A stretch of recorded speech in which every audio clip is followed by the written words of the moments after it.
Welcome to the Unstoppable Product Pioneer Podcast, the podcast for business and product leaders ready to turn vision into execution and misalignment into momentum. I'm Tamar Stolz, and I'm on a mission to help you create clarity, streamline execution, and drive meaningful results. In each episode, I sit down with industry experts who share their insights, lessons, and wins, giving you the tools and strategies you need to turn alignment into your superpower. It's time to own your expertise, lead with clarity, and become unstoppable. Hello, everyone. Welcome to another awesome episode of the Unstoppable Product Pioneer Podcast. I'm so excited to have everybody listening in, tuning in, watching, because today we have a really awesome episode for you. So today I am joined by an amazing guest. I have to say, for me personally, this is really exciting because Monica, everyone, hello to Monica. Monica is really a role model for me in so many ways and has taught me so much. So it's really, truly an honor for me to have her on my show. Welcome, Monica. Thank you for taking the time to be with us. Oh, thank you, Tamar. I have to tell you, I am so jazzed after hearing your intro as well. I was like, I didn't know that I was going to get to hear it right before you started recording, and now I am pumped. So I'm great so job. happy. I'm so happy. Okay, awesome. Well, okay, so for those of you who do not know Monica, you got to get to know her. Monica is someone who really just fosters impactful productivity and joyful collaboration, really. She brings over 10 years of experience in organizational leadership and product strategy. And when I think of Monica, I think of someone whose purpose is just to help others experience happiness and joy, whether it's with, continued learning, practical strategies for incremental progress, success.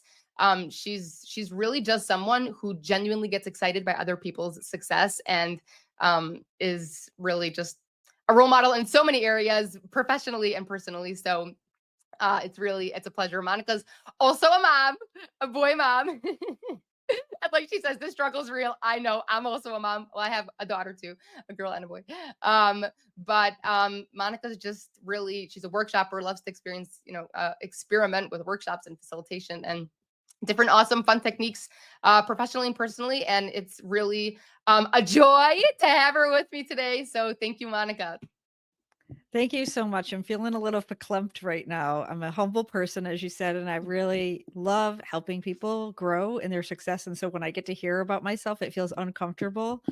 And I also feel, yes, I'm on purpose. So thank you very much. Yeah, awesome. Is this like too zoomed in? I'm It experimenting here. is, but, for full disclosure, this platform has a touch-up thing, so I put it up all the way. So, Oh, that's awesome. Okay, hashtag so we can leave it hashtag this no way. I'm like, hashtag no Botox, right? I don't know. 46, everybody, no Botox, just touch-up features. awesome. Looking awesome. For those of you who are listening, you better go to YouTube and start to watch. I mean, you're missing out. Oh my goodness. Okay. Monica, take it away. Tell us a little bit about, your background, who you are. Yeah. So I was sharing a little bit with you before. So I want to give everyone a little bit of context is I'm going to just give you full disclosure that I have a little bit of imposter syndrome being on this. I'm a product leader and yes, I have this background in product strategy and leadership, but let me tell you a secret. I've only done it at one company. Um, prior to being a product manager, I didn't really become in the product space until I was probably about 33. So I've been doing this for about 10 years. And while I had a lot of experience, I was in higher ed leadership, etc. I really came into the product space being very excited about what my product was doing. And somehow I've decided to stay here for 10 years. But I want to just kind of share with you as we go on the journey today, as me as a product leader, how your product journey is not defined by where you work, the number of product jobs you've had. I have a case where I started in a startup that merged with another company and that acquired 6 or 7 other companies. So my journey has been with one company, but the experiences have grown because I've chosen to persevere in that growth. There were so many tough times that I could have just easily left because it was frustrating. And so what I want people to understand if you're on your journey of product management today is that yes, sometimes the environment can be a factor in terms of your growth and your success and your joy, but so much of it has to do with how you are going to choose to show up and grow. So I want to share that journey a little bit with you today. I don't know if you have any specific questions you want to start with, Tamar, if you want me to just go for it, but I, I think you should just go for it. I mean, I don't want okay. to, I want to just give, you know, credit to and not skip over too quickly the message that you gave, which is that you chose to persevere and to stick it out, even when times were frustrating and uncomfortable and challenging. And I think number one, kudos to you. Um, that's not something to just, you know, stay in passing, because that's huge. And I think for people who are listening and watching, I think that's probably something that will resonate with a lot of people. This idea of being in a situation that's uncomfortable, that's frustrating, that's uncertain, that's challenging, and that requires a lot of energy and emotional strength. And so, you know, I think that there's going to be so much for people to take just from your own experience and the things that, you know, you've encountered on your journey of being, you know, starting out as a small company, right, and growing, and all the different experiences that gave you exposure, you know, to. I think that that's huge. So I'm super excited. Thank you. Okay. Thank you. All right. Well, so I actually, what you don't know is I prepared a little pop-up pitch today. I want to kind of share with you where this came from, because this is something that I'm on my journey and growth as a product leader. And part of that, what I'm starting to do is get more pulled into sales and marketing and wanting to be able to help others better communicate their story to stakeholders. So I actually just recently read the pop-up pitch by Dan Rome. And I wrote this one today alongside my 4-year-old who is learning to read and write, and I made him do a pop-up pitch with me. But what I realize is the value that I feel like I can bring today is helping you and your audience understand how they can level up their product management, especially in times or in companies where you feel very lost. There's not someone to mentor you. There's not even a budget to get that mentorship. And so I want to tell a little bit about that story, because I feel like so many of us as in the product management space come in, we don't go to school for product management. We come to the job or hired because I think in my case, when they were hiring me, I was applying for a product consultant position where I was going to literally train people how to use the software. And they're like, you're a little overqualified. And so I was like, well, let me just tell you what I'm really good at in my previous roles. I'm really good at listening to people. I'm really good at identifying the problem that they have and trying to figure out how to solve those problems collaboratively with them and others to be able to get the job done. And so when I articulated exactly what the value is that I felt like I could bring to the organization, my boss at the time, or my boss to be, said, "Oh, I didn't even think of you in that way. I think that you'd be great as not a product manager, but as a customer solutions advocate." Because I kid you not, when I started in this small startup, we were just beginning agile. We have our company was partially founded in India. So with that, it's like we didn't even have the title product manager. It was customer solutions advocate, which nobody knew what that meant. And eventually that got changed. But what I feel like is when you're in your first product management position, you get pulled into that, whether you know what you're signing up for or not, what it easily becomes is, I'm making product. I'm going to work on this and write some requirements and some user stories, and I'm checking the box. This should be how I create good software. And I soon felt very, oh, I'm writing documents and I'm sending them over to my team in India, and something isn't working and I have no idea how to work with my team. I've never met them in person. And I looked around and I was like, everybody at this company has never done this before either. In fact, if they've done it 2 to 3 months before me. Oh, and by the way, when I've asked them, what's a great effective way to work with your teams that you're not co-located with? Or what are some books that I can read or some things that I can do? Because I myself want to be better. I pictured the joy that I wanted to feel with my Scrum team, even though that they were in India. I saw light bulbs, hearts, and globes of how we all want to work together and solve the world, because that's ultimately why we come together in this problem solving space. And I was like, I am not doing that. I'm not feeling that joy. And I just wanted to feel the joy. And nobody could tell me, read this book, do this, Monica. And I was like, well, I guess I have to figure this out, or I have to find a new job, right? Pioneer. Pioneer. So that's why I love the Unstoppable Product Pioneer, because I feel like that's exactly what I was. Is like, I'm like, I feel like there's something here. I love solving problems and creating products specifically for, what the company does, specifically in the higher ed space that I'm very passionate and came from. But I was like, nobody's teaching me, or nobody has the resources. We didn't even have the money to necessarily. I'm like, what class would I even take to get better at this? I have absolutely no idea. So, I mean, it really became this level for me of like, okay, I'll try this, I'll try that, I'll do this, I'll do that. And I started to seek out I was in Austin at the time. I found like an Agile Austin community.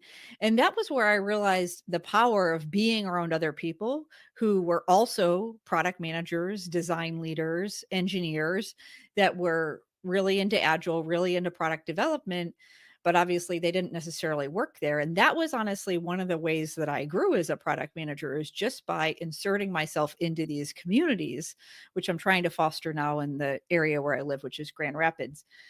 So, but I'll tell you that what was discouraging is that I would meet all of these people. I would go to like a product conference, or I went to a user story mapping book club, which you and I both went to the Jeff Patton presentation not too long ago at, that's a game changer book. That book, if anybody isn't new in their career and they're like, what book should I get? You should get this book right here that Tamar is holding up. We'll link it in the description below for those of you who are listening. I did a book club, but everybody I asked, I said, how do you make this work to create this shared understanding, to create this collaboration, to create this joy, especially if you don't work in person with your teams? And oh, by the way, I only have an hour each morning to be with them before they go off and go to bed and take care of their families. And everybody said, I wrote down my notes and I thought, buy plane tickets is what someone told me. That doesn't work. No advice here, can't help you. You seem like a very capable person, Monica, that is going to go far. You should just leave your job and try to go somewhere else where you can work co-located with other people. And so I'm promising that I'm not going to ramble forever, but basically is like the story that I want to help people understand is that I was a new product manager. I had no idea what I was doing. Nobody could tell me how to do my job better within my organization that was familiar with the context. Everybody who was a colleague or a peer of mine outside in that product said, nope, can't do it, Monica. Like, just here, like this person's hiring over here. You're going to be much more successful. And I really, I was probably about 33 when I started in this role. So I'd already gone through the thing where I've done job hopping with everything. And I really craved that stability of wanting to say, I want to see what's on the other side anytime I have a challenge, because I think that everybody, I know that this is like any job that you have has its challenges. And what I learned probably by my early 30s is, no, the grass is not always greener where you go. The grass is greener where you water it.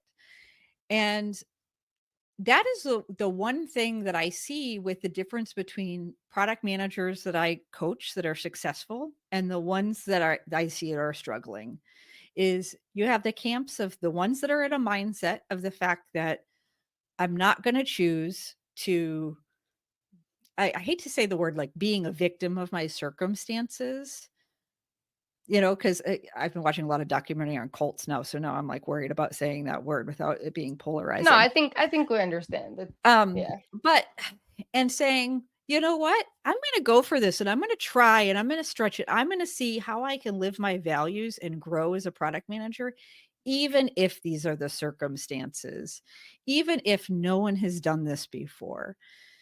And so what I ended up doing was saying, okay, no one's going to tell me how to do my job. Nobody is. And that's the beauty is we all think that someone's going to tell us. Somebody is going to know how to do this. And what I've learned is that nobody knows a darn thing. In fact, everybody is terrified that you're going to find out that they have no clue of what they're doing. So so the lining of this here is you got to start somewhere, and you have to be committed to I had to be really committed to saying I want to form relationships with my colleagues. I want to help them understand why we're doing this and be able to feel confident in making the decisions, especially when I'm in bed sleeping and they're across the world. Like, how am I going to do this where we can have meaningful conversations, one hour a day, and trust that we have shared understanding? And so after reading Jeff Patton's book, User Story Mapping, I was like, okay, I got to try this. Now, at the time, there were not Mural, those really nice collaborative whiteboarding tools. So there was not a virtual environment that fostered workshopping, shared understanding at that time. So I was like, well, I guess it's not realistic for me to actually do user story mapping around my team. But what I can do is I can start to do that process individually by myself. So I can at least get better at telling the story and helping people understand the value and the outcomes that we want to bring in an iterative fashion, and how this is where the vision is and this is that. And so with that, the where I'm going here is that that's pretty much the mindset that I work with others to do right now is don't just read the book. You actually need to just try things and put it to practice. Because if I was the typical person that said, oh, I've read this book. Well, Jeff Patton says that I need to do this on this wall behind me with my engineer and with my designer. Guess what? My circumstance was never going to be perfect to do that. So, and that's the thing is like our circumstances in product management in terms of working with our teams and communicating are never going to be perfect. So as soon as we actually find that secret out that it's not going to be perfect, you no longer have an excuse to not try things. Yep.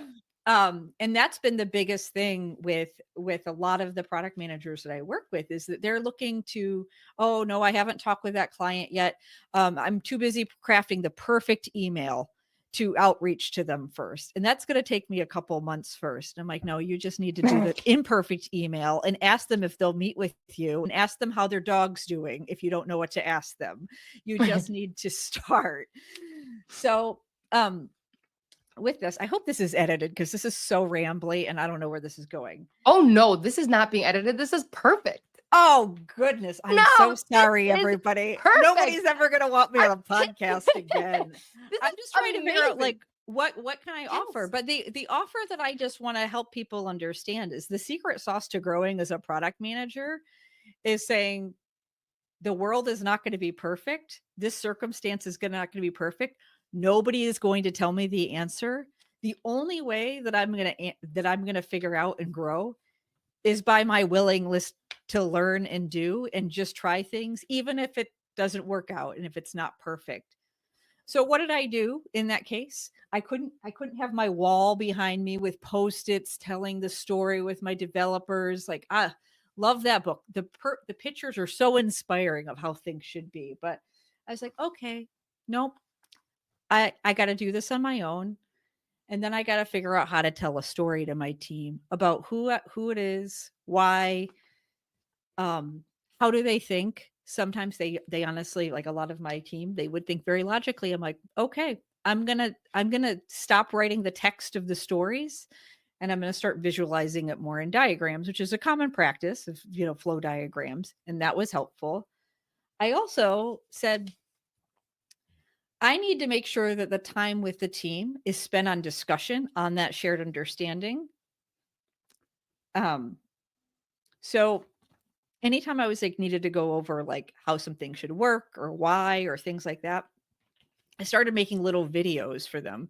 Now we didn't have Loom back then either. Like I would just make like something with Screencastify or whatever the free tool was that I could have. But I made videos for my team, and I said, hey, in preparation for our meeting, you have a couple days to watch it. Watch this 5 to 10-minute video that explains to you a little bit more about the context of what the problem is that we want to solve, and what working with the designer, what we think is the thing.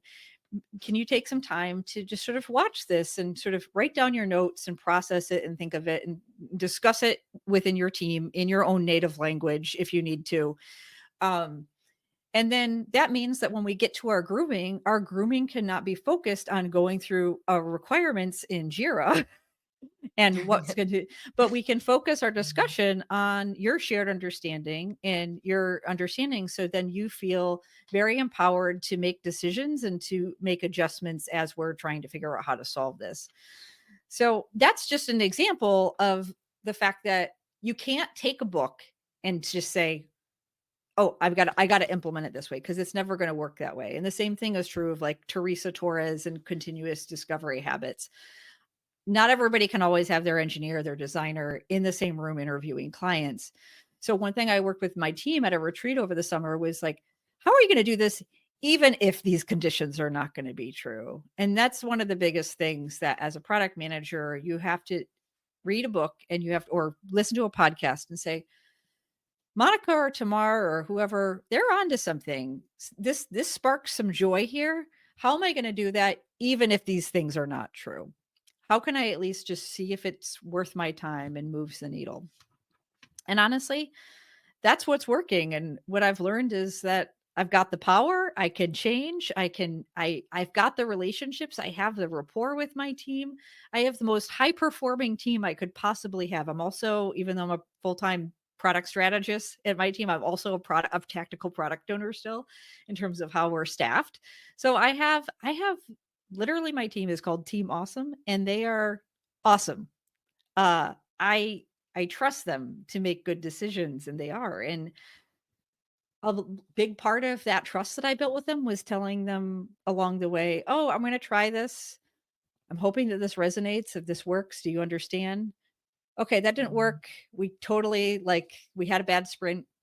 Let me just tell you, I'm willing to be wrong about all this. And that's the other thing too, is that get over as a product manager as you're learning, because nobody's going to tell you what, how to do your job. You have to just be willing to be comfortable saying, I'm probably going to be wrong about this at some point, and I'm just going to have to admit that. And that's honestly where you get the relationships and the willingness and the motivation from your team to solve problems, is that when you yourself as a product manager can model your willingness to be wrong, all of a sudden that opens up this ability for people to work together well, because they are like, okay, we have room for error here. We don't have to be perfect. This is about progress, experimentation, working together. All right, I'm done talking, Tamar. Please fill in some blanks. Yeah. Oh my gosh. I mean, there's so much to unpack. It's incredible. Like, just wow. And as you're like laughing and telling me this needs to be edited, no. Like, this is what people want to hear.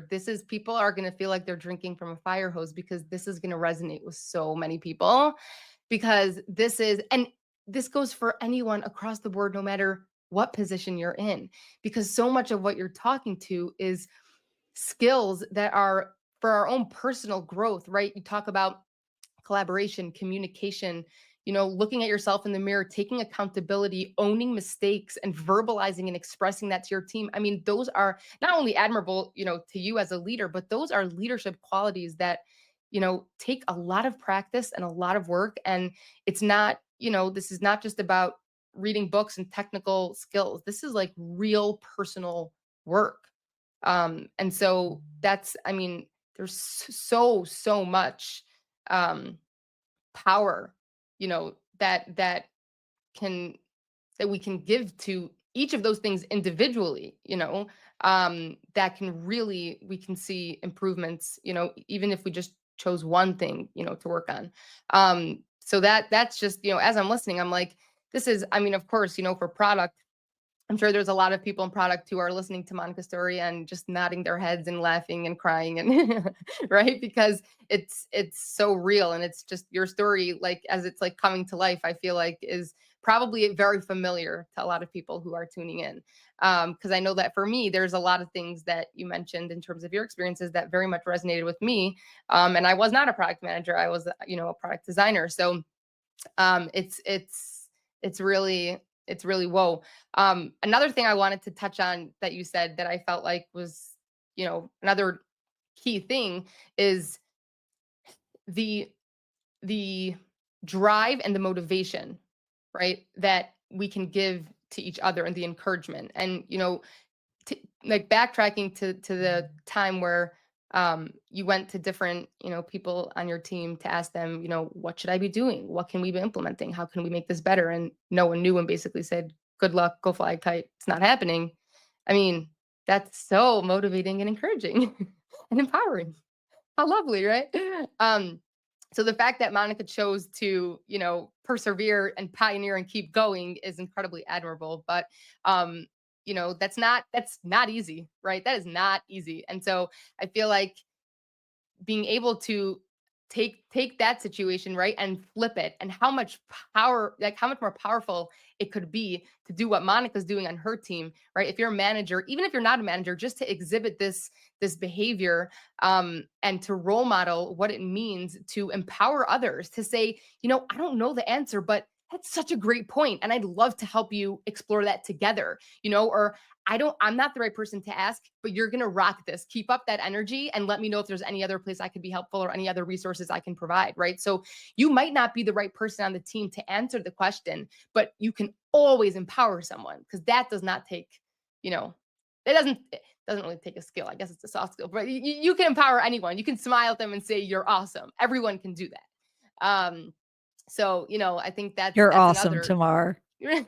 No, you're awesome. Your team is awesome. Your team is so lucky to have you. Oh my gosh. I think, again, I'm sorry.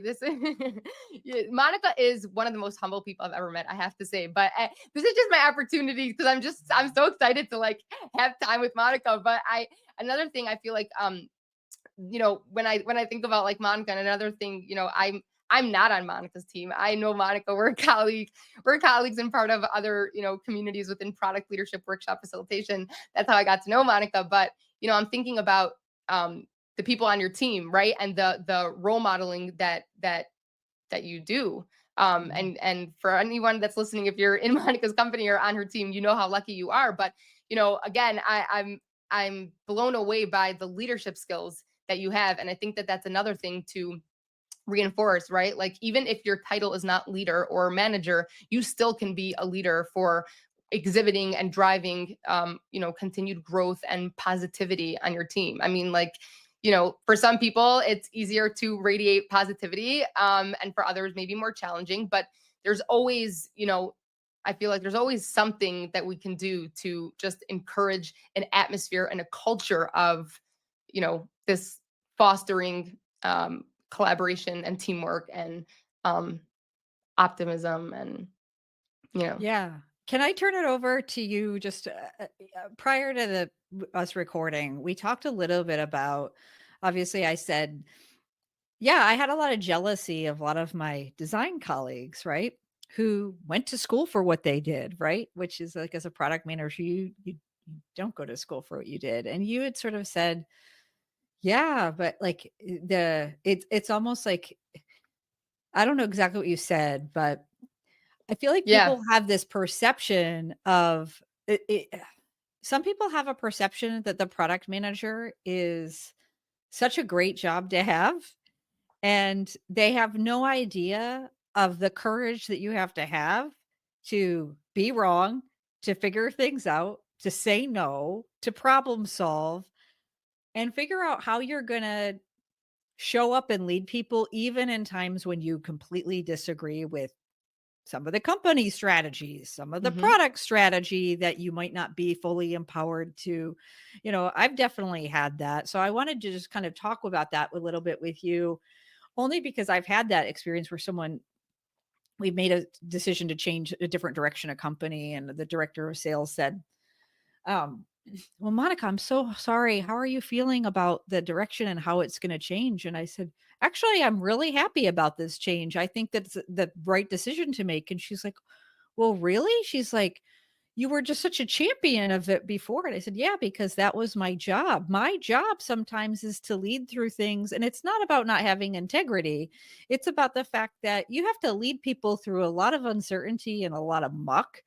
And that's what the job is. There's a lot of grit with that. It's not about this glamorous thing where you're co-designing products all the time. It's about literally leading people through change a lot. And so I was wondering if you could kind of share that perspective um from as a designer with that and that role and kind of whether you understood that or not. I'm just curious. Yeah.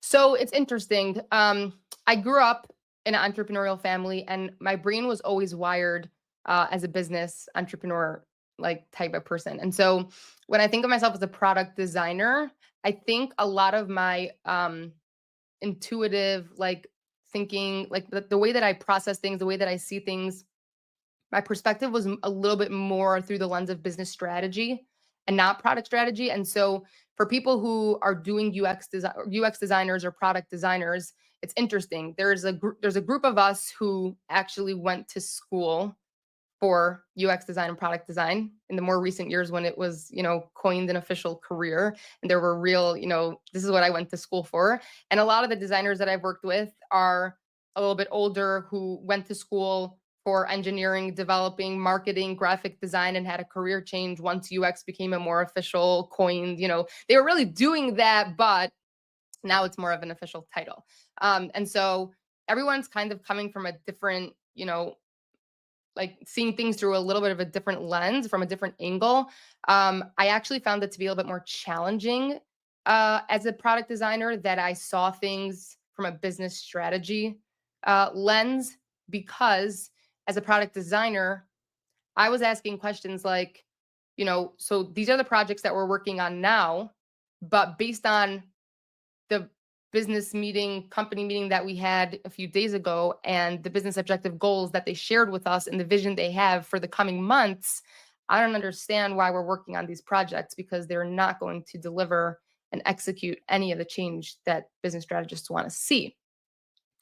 And my product manager didn't really like that so much, because as a designer, I think it was an, unspoken, understood thing that my role was to live in my design software and to make things look pretty. But I was really bothered by this misalignment of the stuff I was working on, and wanting to know, how am I contributing any value to any of the business objective goals that we just discussed a few days ago? So as a designer, I so badly wanted to be in my product manager's role, because I figured that if I had the authority to make decisions, that I could maybe have my voice heard, or maybe have my perspectives seen, and raise the concerns, and be a little bit more successful at providing value, because I felt like I had the answers. Now it could be. I never sat down with that manager. I never sat down with her to really discuss it. It could be that I was wrong on some cases. Absolutely. There are definitely times, I think after a few times of not getting answers, of not understanding how I was being a valuable contributor to the company at large, and how my, deliverables fit into the bigger picture. I think after a few times I got so frustrated and challenged that I kind of took a step back, because I realized I just wasn't going to get my answers, and I need to just be quiet, do what I need to do. And ultimately I got a different job. But I think, it's very possible that I saw things as, from a different perspective, and that I was wrong, and that she was taking things into account, because like you said, a product manager has responsibilities and has to do prioritizations that as a team member I maybe didn't know about. So, I take full, there's full accountability there in terms of me maybe being wrong. But I think as a designer now, when I talk to designers who were in the same position that I was in back then, I think one of the things that I very much encourage them to do is to approach their managers with more of a curiosity and not an attack, because I think that the way that I approached it was at least perceived, for sure, in my tone and my communications. I mean, I was a junior, I was like fresh, right? And I was passionate. So I came in And I can guarantee you it felt like a personal attack on the manager herself. And so, I wish that I would have been coached a little bit better in terms of, the proper way to communicate, the proper way to, sit down and approach things. Even when I'm feeling super passionate and I think there's like a fire that we have to put out, or like 100 fires, right? But I do think that, designers we have the ability to bring up, raise concern, point things out. It just has to be done in the proper way. But I really appreciate hearing, you know, from someone who is in a role who has authority, right, to make decisions. The fact that you are so open to, and that you create a culture on your team of, ask, let's discover together, right? Like, I want to hear from you as your manager. I want to hear, what you're seeing, how you're seeing it, how we can do things better. It creates and fosters such a culture of growth and of teamwork and collaboration. And like, that's awesome. Like, that's great. I don't know if that answers the question, but It does. And thank you so much for sharing. I want to introduce you to my director of product design strategy, Christian. You two remind me a lot. I think that so kudos to you, Christian, if you're listening. He's just like my work husband. I've worked with him for a long time. But Christian very much is that product designer that really came to, why are we doing this? How does this change based off of what we just heard in the water cooler and some of the states of the pivots? How are you doing this? And I think that it's interesting, because when he asks questions like that, if you are a product manager or a product owner or whatever your role is, and you do not feel comfortable with feeling challenged, feeling wrong, um and part of that is this deep-seated thing, is like, we don't really know what we're doing. We're trying to figure it out, and that very few people are available to actually mentor you in whatever context that you are, in a really good way. I think that there's a real lack of mentorship in product management, and being able to understand that. And so, well, I would like butt heads with Christian. You absolutely said it, is coming up with that curiosity and being like, this is actually not about me. This is not a personal thing. This is someone's desire to understand, right? And communicate. And we're just not taught that. And that's one of the biggest things that I'm on a mission to do. Is, I don't know if you've ever read Radical Candor by Kim Scott, but that's another, if anybody, every human being should be required to read that book.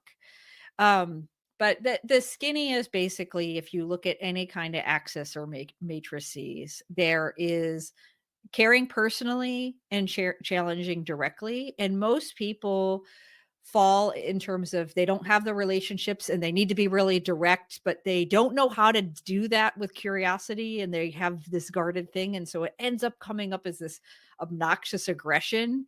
And then the opposite, if you have like a product manager or a product designer who doesn't feel comfortable confronting it, they end up going in to the other end of the spectrum of, it's just like ruinous empathy, not giving that feedback, not developing, making a lot of assumptions. And our goal should be to work together to develop that curiosity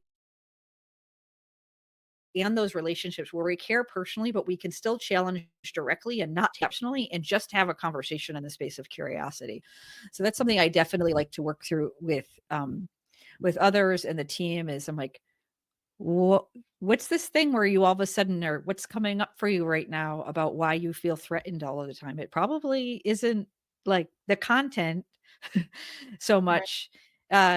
It's our inherent response to feeling like we can't be wrong, or can't, and not having the tools and to be mature about it. You'd think about it, we should have the tools and the ability to be mature about it in conversation, so we can make powerful business decisions together. But it's amazing how much that's lacking in terms of fostering that. We're taught how to prioritize a backlog. We're taught how to write some user stories. We're taught how to, maybe if we're lucky, user story map and build some shared understanding.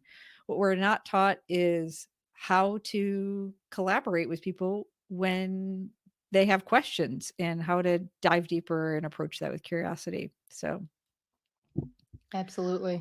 It's huge. It's so huge because it's also, I think for me, I was raised, I had a very unique um advantage going for me, which is that the way I was raised and the only way I knew to be the right way was as a contributor on a team and as a like a valuable, employee of the company.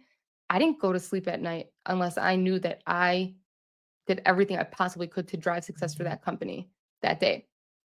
And so when I was raising concern and when I was screaming till I was blue in the face, it was never about like I shouldn't say never because I'm a human being, but it was almost always for the company because I'm thinking, well, if this doesn't work out right, then this is not going to fall into place, which then is going to affect this, and then she's going to get, and I'm just thinking, right? So it was more about trying to. I see things usually from like a bigger picture, like I just naturally like think big, and so it was like kind of basics to me. Like obviously, this is not a personal attack. Like, aren't we all in this together, like to drive success for the company? And it didn't take long for me to realize, like, no, that is not basic. Like, this is not, I absolutely am coming at this person and this person feels very attacked. And that, and so once I came in and probably like, I probably crossed, I mean, I don't know, my communication skills were so lacking. I feel like probably in the first 2 minutes of the meeting that I called to discuss my terrible concern, right, with my passion and my energy, after 2 minutes, the meeting probably sounded like she didn't hear a thing I said. I mean, and I don't blame her because I was just immature, inexperienced, like, and I didn't do it properly. So, it's those skills.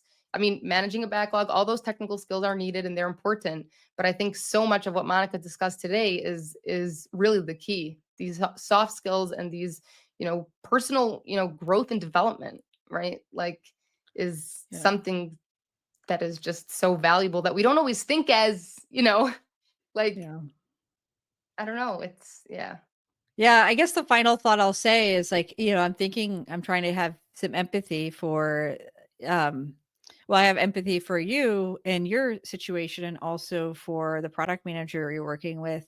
And I think about the fact that the limited training that you usually get as a product is you might go to CSPO training, certified Scrum product owner training, which is, I mean, it's not that moving, quite honestly.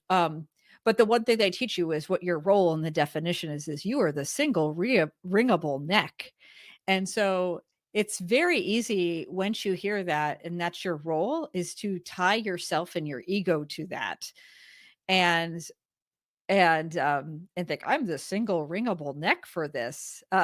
And so I think it has the opposite effect where it can actually like go to your head and it not that people are like, oh, I have so much decision, but it's like the um I think that it's easy to feel overwhelmed, like it's all on you to make the decisions. And when someone's questioning you and you're still mulling and working towards it, it's very hard to receive that feedback, receive that questions. It's a weird amount of pressure that that I don't think that we're aware that we have all the time. So I think that creating I think we have a lot of work to do with fostering relationships in product discovery and product design together. Absolutely. Absolutely. Wow. This was incredible. So, okay. So, for those of you who are listening who are thinking, okay, this is incredible. I want to implement every single thing Monica just said. Maybe I want to bring Monica into my company and just have her give, like a seminar for my entire team. Right. I think it's important to not feel overwhelmed by everything, right? Because I'm sure that there's a lot of people who, this resonated very much with. And I want everyone to feel empowered. And I want you to focus on all of the like practical steps and actionable takeaways that Monica has given us for things that Monica herself has done and things that she works with her team awesome, right? Mm-hmm. Team awesome, and coaching clients and the people that Monica worked with to take take those skills and to work on the areas that you can work on, that you have the ability to in whatever the situation, right? And to be able to do what Monica did, which is take a book, take this podcast, take a blog that you read, and write down a few things that you know could work for you and that could work for your team, right? And to use it as like a structure or a framework, and then plug in the parts that you know do work for you, because there's something, right? I mean, we've discussed so many valuable things today, and I think that there's at least one or two things that every single person can implement, even if it's telling somebody that they are awesome, right? That counts. So I think it's, I think that there's just so much. I don't know, Monica, if there's one thing that you think is like small and easy for anyone to take away if they're feeling, like because, for me, it's like sometimes I'll write down like everything that we discussed and I'm so empowered and like, whoa, I have so many amazing things to work on. And then I just don't do anything. So if there was, let's say one thing that comes to mind. Honestly, the one thing that I'm very big on saying the one thing. That's actually also one of my favorite books. If anyone's looking for another great book, The One Thing by Gary Keller and Jay Papasan. I think a lot of it, in terms of you prioritizing, you can have the backlog of things and ideas that you want to implement. And it really comes down to taking a step back and saying, what is my intention in life? And if you really don't have a clue of what your goal is, start by saying, what is it that I really absolutely love about my job and appreciate? And it's not about that I have a paycheck. Like, what is it that really excites me? And get into that space just for a second. I know it sounds cheesy, and say, my intention is to have more of that, whatever it is. My intention is to that one exchange where I felt like we really had the understanding about this, or where we had a brave discussion between each other. We were able to, get over our egos for a second, whatever it is. I don't know. Whether it be tactical about sharing with your team and wanting to have more of that, or have more of your ability to really nail communication, is appreciate whatever that is. Say, yes, I want more of that. And then go through the exercise of saying, how might I experience more of X? And then what you can do is do your ideation, take all of these ideas and say, yeah, some of these things that I've learned, like just brainstorm. I heard this on this podcast. I heard this. And they're like, all right, well, which ones do you think that if we did this, like if you said, okay, fine, I'm going to try this user story mapping on my own terms just to see what it's like, right? I'm going to do this. Like, maybe that's most impactful for moving your needle toward that. So try to figure out your impact and try to make it so small that you can just get started. I do have a great post that I actually just made on LinkedIn, not to be like all pluggy and stuff like that. Maybe I can give it No, to you and we please. can link it in the show notes. But I take actually what I do a lot with teams and individuals beyond just working with this is I really like to work with them on their goal setting and intention setting. And so what I usually do is I actually take the AJ and Smart Lightning Decision Jam framework that a lot of people are familiar with. It's great for problem solving, but I actually use that for people to workshop themselves towards their own professional development, with really getting clear on what's moving me forward in my career or my job or wherever this is, what's holding me back, and focus on what's holding you back and that one thing. And if you address that one thing that's holding you back, it might fix a lot of other things and get you on that path. And then you reframe it to say, how might I handle this challenge?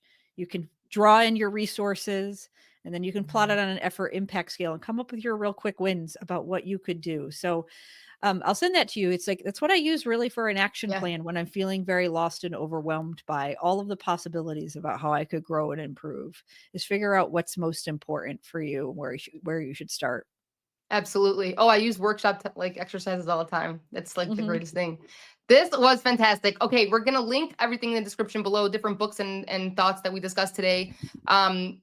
Everyone that wants to reach out to Monica to say thank you for this awesome podcast, reach out on LinkedIn. And again, Monica, thank you. Thank you for your time and your valuable insights and actionable steps for all of us. I'm just on a high. I'm glowing.